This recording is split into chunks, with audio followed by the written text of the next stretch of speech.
Hiya, I'm Nina, and in today's 10-minute taster, we're going to be having a little look at some handstand tips. So this video is not a prep for handstand.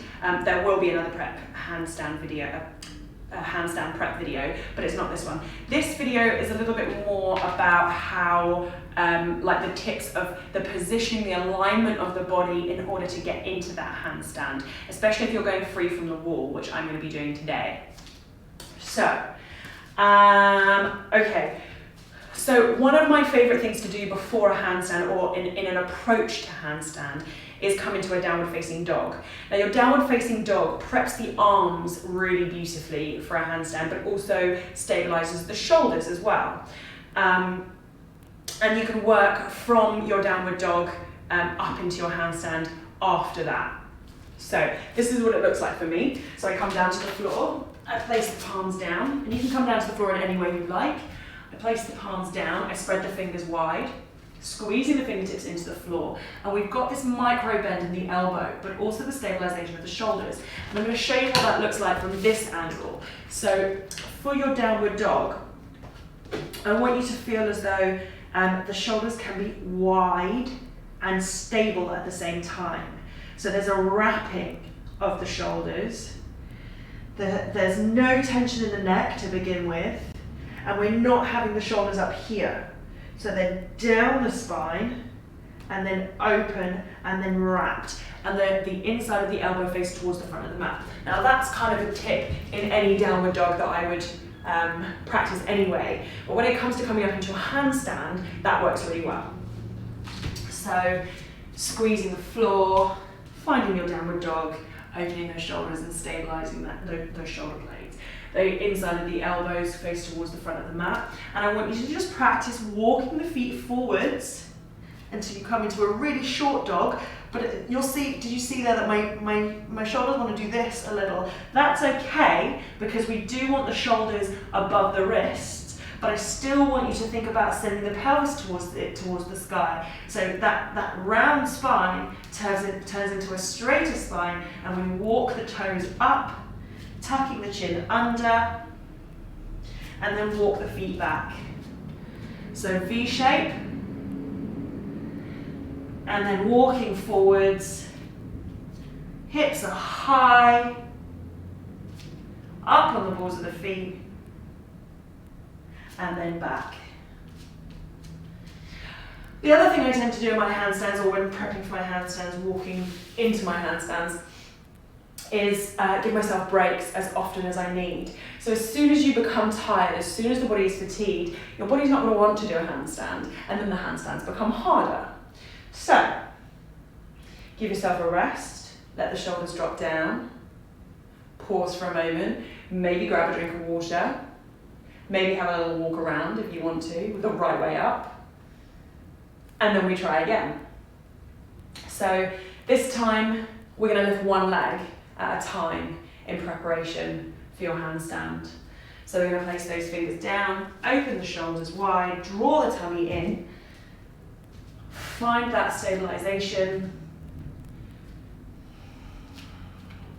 So that goes downward dog first, then walk the toes forwards, and then we can lift one leg.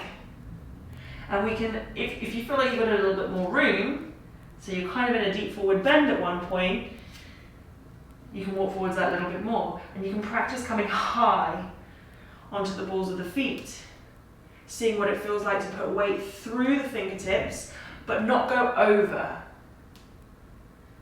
So really focus on squeezing the heel of the palm down and sending one leg up. Then we switch over, other side. Have a little practice of coming onto the hands, all of the way in through the heel of the palms, squeezing the fingertips down, and practice the other side. Nice.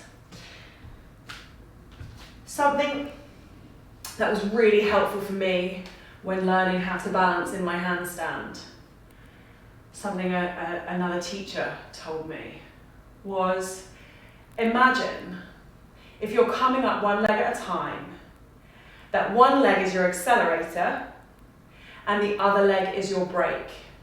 So the leg that goes over first, so that will be the leg that's highest, is your accelerator. So that's the leg you want to come further. But the leg that's behind you, so if there's one leg in front, one leg behind, the leg that's behind you is your break. So if you feel like you need to go forwards a little, use this leg. And if you want to feel that you want to go back a little, use this leg. So accelerator and break. So I cannot guarantee that I will get straight up into a handstand, but I can practice. And it's all about practice. So we're going to try that, accelerator and break. So spread the fingers wide. Squeeze the fingertips down, dig the heels into the palm. Tuck the toes. Downward dog. Okay, we're going to walk the feet in. We're going to stabilize the shoulders. We're going to lift whichever leg you want to lead with. So mine's my right today. I'm going to come a little bit further forwards. You can adjust in any way you want to, there's no cheating. And we're going to start to ask that leg to come up.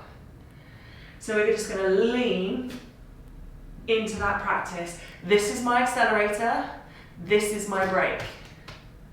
Okay, adjust. I'm going to come to the center of the mat, my hands to the center of the mat. Squeeze the fingers, high leg up, stabilize.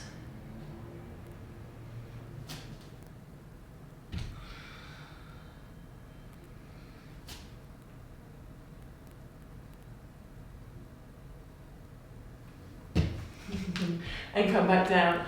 So I could go on practicing that for hours, but that just goes to show, I haven't done a handstand today yet, and that just goes to show that with those little bits of prep, with focus, and those sort of couple of tips coming towards bringing the feet off of the floor, that it doesn't take too long to find your handstand sometimes. Sometimes, forget it. There's no balance at all, and I just can't get there. But that depends on my mind and how I'm feeling that day. I know my body can do it, but my mind sometimes says no. So I hope those were helpful. If you want to keep practicing, I'm going to go a couple more times. If you want to keep practicing your handstand, and you want it to feel a little bit safer whilst you're practicing that break accelerator kind of vibe, then pop some pillows around you. Maybe do it up against a wall. Or near a wall, so you have the safety of it. I tend to practice without a wall because if I think I have the wall, I know I'll use it. That's why the break and the accelerator is so good, because at any point, rather than going all the way over, you can bring that break down and come all the way back down. I hope that was helpful, and I'll see you again soon.